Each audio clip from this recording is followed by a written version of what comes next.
കർണാടക വോട്ടർമാർക്ക് പരസ്യമായി മദ്യം വിളമ്പി BJP. ചിക്ബല്ലാപുര എംപിയും മുൻ മന്ത്രിയുമായ ഡോക്ടർ കെ സുധാകരനെ വിജയിപ്പിച്ചതിനാണ് വോട്ടേഴ്സിന് മദ്യം നൽകിയത്. താൻ അറിയാതെയാണ് പാർട്ടി നടത്തിയത് എന്നാണ് കെ സുധാകരന്റെ വിശദീകരണം. മനേഷ് മൂർത്തി ഇപ്പോൾ വിശദാംശങ്ങളുമായി ചേരുന്നുണ്ട് ചെന്നൈയിൽ നിന്ന്. മനേഷ്, എന്തൊക്കെയാണ് വിവരങ്ങൾ?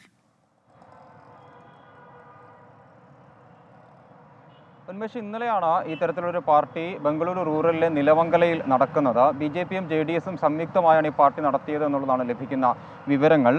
BJPയുടെ നിലമംഗല അധ്യക്ഷനായിട്ടുള്ള ആളാണ് ഈ ഒരു BJPയുടെ ആളാണ് ഈ ഒരു പാർട്ടി നടത്തിയത് എന്നുള്ളതാണ് നമുക്ക് ലഭിക്കുന്ന വിവരങ്ങൾ.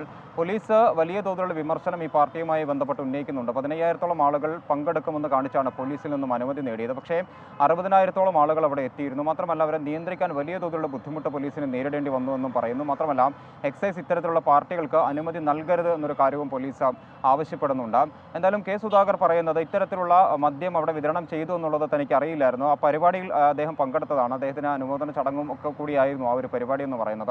അദ്ദേഹം അവിടെ നിന്ന് മടങ്ങിയതിനു ശേഷമാണ് ഇത്തരത്തിലുള്ള മദ്യം വിതരണം ചെയ്തതെന്നുള്ളൊരു കാര്യമാണ്, എന്നൊരു വാദമാണ് എന്തായാലും അദ്ദേഹം ഉന്നയിക്കുന്നത്. മാത്രമല്ല, തൻ്റെ ഇത്രയും വർഷത്തെ ഒരു രാഷ്ട്രീയ ജീവിതത്തിൽ അത്തരത്തിലുള്ള ഒന്നും തന്നെ താൻ ചെയ്തിട്ടില്ല. ഇനി വരും വർഷങ്ങൾ അല്ലെങ്കിൽ വരും തെരഞ്ഞെടുപ്പുകളിലോ അല്ലെങ്കിൽ തെരഞ്ഞെടുപ്പിന് ശേഷമോ ഇത്തരത്തിലുള്ള കാര്യങ്ങളൊന്നും താൻ ചെയ്യില്ല എന്നും സുധാകർ ആവർത്തിക്കുന്നുണ്ട്. എന്തായാലും പോലീസ് ഇതുമായി ബന്ധപ്പെട്ട് ഇത്തരത്തിലുള്ള വിശദീകരണങ്ങളാണ് നൽകുന്നത്. കോൺഗ്രസ് വലിയ വിമർശനവുമായി രംഗത്തെത്തിയിട്ടുണ്ട്.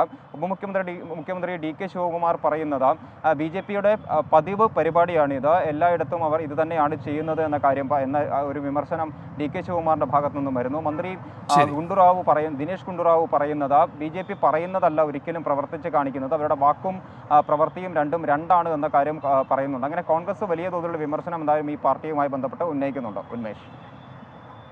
മനേഷ് മൂർത്തിയാണ് ചെന്നൈയിൽ നിന്ന് വിവരങ്ങൾ നൽകിയത്.